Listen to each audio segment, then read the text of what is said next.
Welcome! In this walkthrough, I'll show you how to connect Slack with Outlook in just 7 simple steps. Let's get started.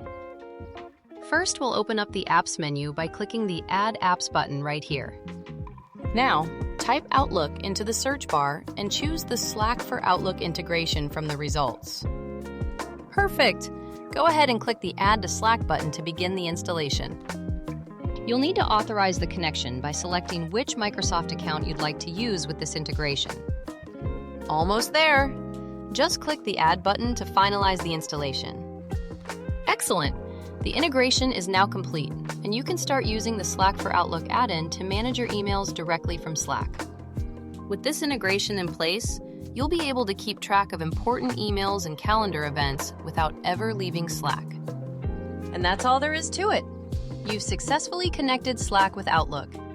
Feel free to run through this again anytime you need a refresher.